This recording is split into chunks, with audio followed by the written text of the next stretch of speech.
صبح کی ہلکی ہلکی روشنی کمرے میں داخل ہو رہی تھی جب عائشہ کی آنکھ کھلی۔ اس نے کھڑکی کی طرف دیکھا، سحری کا وقت قریب تھا۔ وہ جلدی سے بستر سے اٹھی، اپنے چاروں بچوں کو ایک نظر دیکھا، وہ میٹھی خوابوں میں گم تھے، اور سیدھے کچن کی طرف بڑھ گئی۔ چولہے پر ہلکی آنچ جلائی، چائے رکھی اور پراٹھے اور انڈے بنانے لگی۔ اس دوران اس کے شوہر احمد بھی جاگ گئے۔ وہ بھی وضو کر کے آ گئے اور دونوں نے مل کر سحری کی۔ اللہ ہمیں صبر اور ہمت عطا کرے، اس نے دل میں دعا کی اور روزے کی نیت کی۔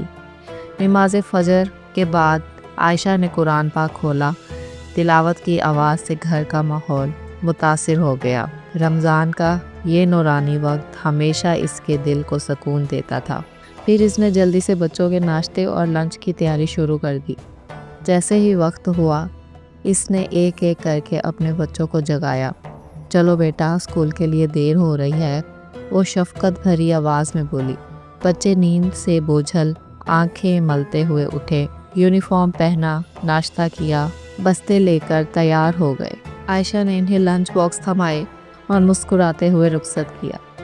دروازے پر کھڑی ہو کر انہیں دیکھتی رہی جب تک وہ اسکول وین میں بیٹھ کر روانہ نہ ہو گئے۔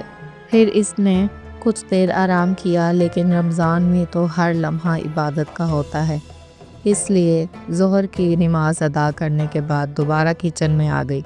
دوپہر کا کھانا بنایا تاکہ بچے جب آئیں تو کھانے کی کمی نہ ہو۔ دوپہر کے وقت بچے اسکول سے واپس آئے، تھکے ہوئے مگر خوش مزاج۔ یونیفارم بدلا، ہاتھ منہ دھویا اور کھانے کی میز پر آ گئے۔ عائشہ نے سب کو محبت سے کھانا دیا، پھر خود بھی کھانے کے بغیر ان کے ساتھ بیٹھی، ان سے دن بھر کی باتیں سنی۔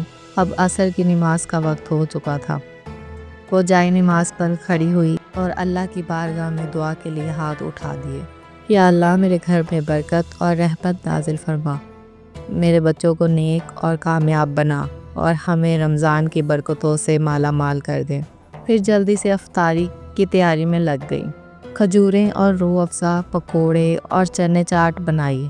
جیسے ہی مغرب کا وقت آیا، پورا گھر خوشبو سے بھر گیا۔ بچے بھی شوق سے کچن میں جھانکنے لگے، امی آج افطاری میں کیا بنا ہے؟ جب افطاری کا وقت ہوا، سب نے ایک ساتھ بیٹھ کر دعا کی اور پھر روزہ کھولا۔ ہر نوالا برکت اور سکون کا احساس دلا رہا تھا۔ افطاری کے بعد عائشہ تراویحوں کی نماز ادا کی۔ بچوں کو سلا کر جب وہ خود بستر پر لیٹی تو دل میں ایک عجیب سا اطمینان تھا۔ دن اسی طرح گزرتے گئے، روزے کے ساتھ عبادت، بچوں کی دیکھ بھال اور افطاری کی تیاری۔ اب تو یہ سب اس کی روزانہ کی روٹین بن چکی تھی۔ ہر دن یہی معمول چلتا، مگر جیسے جیسے رمضان کے دن گزرتے جا رہے تھے، ایک اور بڑی تیاری سر پر آ چکی تھی: عید کی شاپنگ۔ رمضان کا آخری عشرہ شروع ہوتے ہی عائشہ کے دل میں بچوں کے کپڑے اور جوتوں کی خریداری کی فکر ہونے لگی۔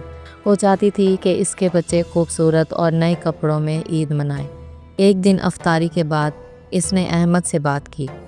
احمد، بچوں کے کپڑے اور جوتے لینے ہیں، کچھ پیسے دے دو تاکہ کل بازار جا سکوں۔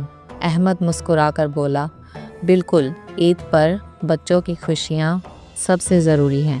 اس نے عائشہ کو کچھ پیسے دیے اور کہا، جو بھی اچھا لگے لے لینا، بس زیادہ تھکنا مت۔ اگلے دن عائشہ بچوں کے ساتھ بازار گئی۔ وہاں ہر طرف رنگ برنگے کپڑے، خوبصورت جوتے اور چمکتی چوڑیاں نظر آ رہی تھی۔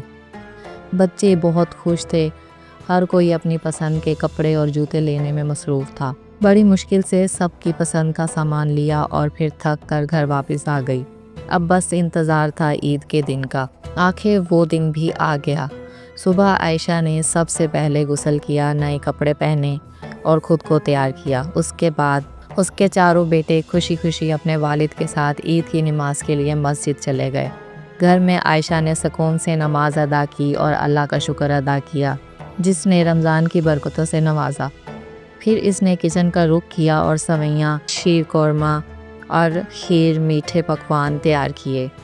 بچے نماز پڑھ کر آئے تو ان کے چہرے پر خوشی چمک رہی تھی۔ امی، عید مبارک! سب نے خوشی سے ماں کو گلے لگایا۔ عید کی مٹھائیاں اور عیدی کی خوشی۔ اب وقت تھا میٹھا بانٹنے کا۔ عائشہ نے بچوں کو چھوٹی چھوٹی پیالیوں میں سویاں ڈال کر دیں اور کہا یہ دادی، پھپھو اور ہمسایوں کے گھر میں لے جاؤ، سب کو عید کی مٹھاس پہنچاؤ۔